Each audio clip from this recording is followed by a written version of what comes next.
Bonjour les amis, j'ai remis la chemise de la polémique parce que j'ai vu dans les échanges, dans les commentaires que ça s'avoine entre copains pour savoir si la chemise c'est des fleurs d'érable ou des fleurs de cannabis. Et le copain Jean-Claude qui m'a envoyé la chemise a tranché, il m'a envoyé une lettre d'excuse en disant qu'ils avaient déconné, qu'ils n'avaient pas fait gaffe et que c'était bien du cannabis, en précisant que dans le pays où il vivait et dans plein d'autres endroits, le cannabis c'était légal, mais qu'en France ça ne l'était pas. Et donc je pourrais pas me balader dehors avec cette chemise, j'en suis désolé, je ne pourrais la mettre qu'à l'intérieur. Donc bon, ceci dit, ce qui n'est pas l'essentiel de la vidéo, j'ai envie de vous parler aujourd'hui de mes copains guillemets de SOS Racisme, parce qu'il s'est passé hier un double événement qui, à mon avis, résume mieux que de longs discours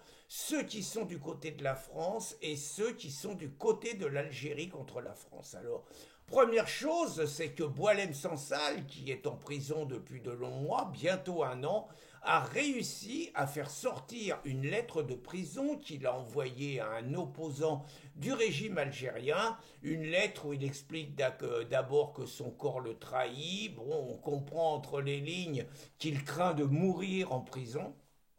Il s'adresse aux Français en expliquant que la France est le pays des droits de l'homme, le pays des libertés. En nous faisant un tout petit peu la leçon, il précise que la France c'est son pays d'adoption, le pays de son cœur, le pays pour lequel il a obtenu disons la nationalité.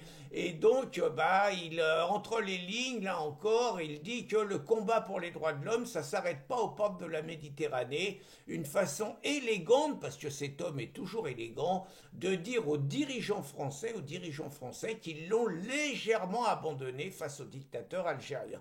Et puis il explique aux Algériens que toutes les dictatures tombent un jour et qu'un jour la dictature algérienne, la dictature du FLN tombera et qu'un pays sans liberté c'est encore plus grave que la prison dans laquelle il est enfermé.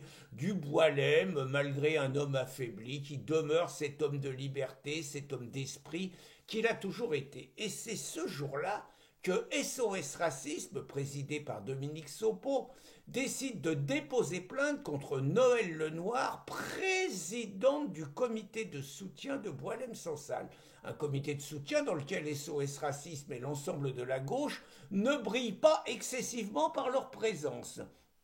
Euh, Noël Lenoir n'est pas n'importe qui. Elle a été ministre des Affaires européennes sous Chirac. Je suis pas sûr que c'est la meilleure chose et que c'est le meilleur ministère, mais ça c'est un autre débat.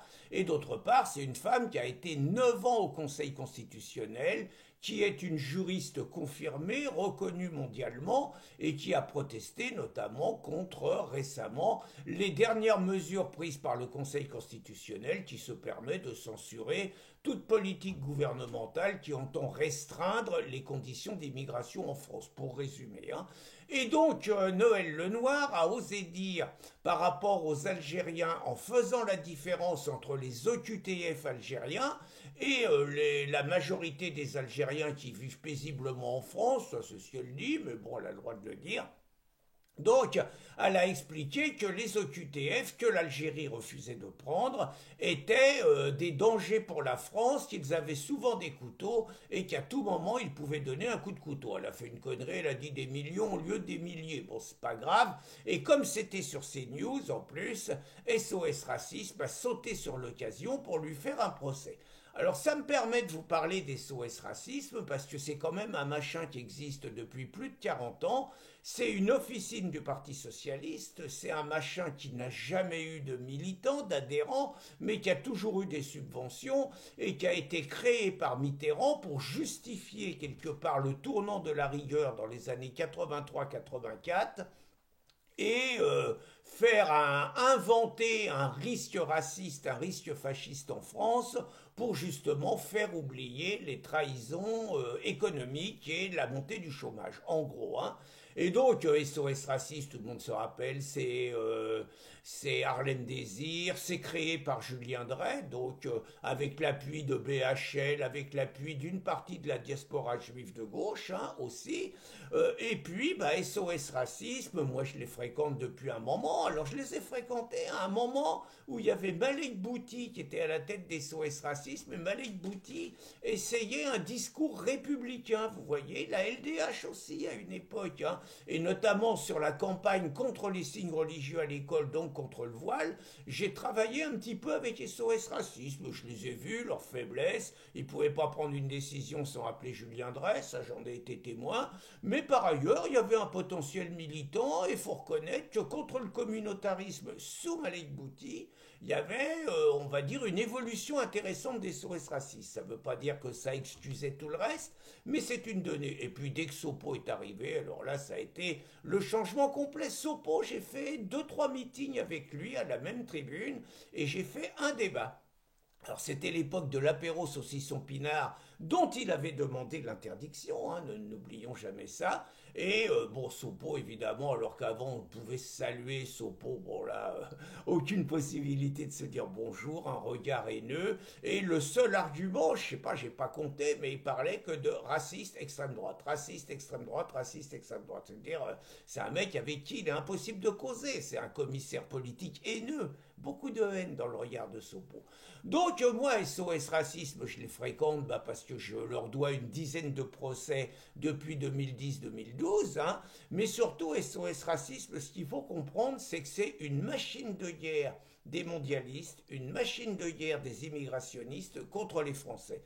C'est-à-dire que ça consiste, avec des subventions payées par le peuple français, qui donc finance des commissaires politiques militants qui seraient incapables de trouver du boulot ailleurs, qui sont payés pour moucharder.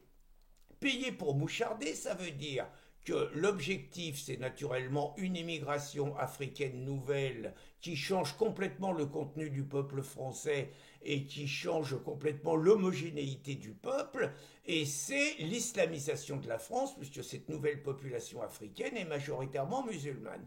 Et les moyens d'imposer ça au forceps, c'est de traîner devant les tribunaux tous ceux dont je fais partie, mais pas seulement moi, des personnes comme Éric Zemmour, des personnes comme Renaud Camus, des personnes comme Brigitte Bardot, et puis des personnes comme Jean-Marie Le Pen, comme Bruno Gollnisch, comme, bon, tous ceux qui ont la France, on va dire, enracinée en eux et qui refusent ce changement de population et cette islamisation du pays. C'est donc la multiplication des procès pour interdire quelque part toute critique, c'est naturellement les provocations, c'est-à-dire perturbation du premier meeting d'Éric Zemmour à Villepinte où ils se prennent des patates. Bon, quand on vient perturber un meeting, c'est pas étonnant de prendre quelques gifles.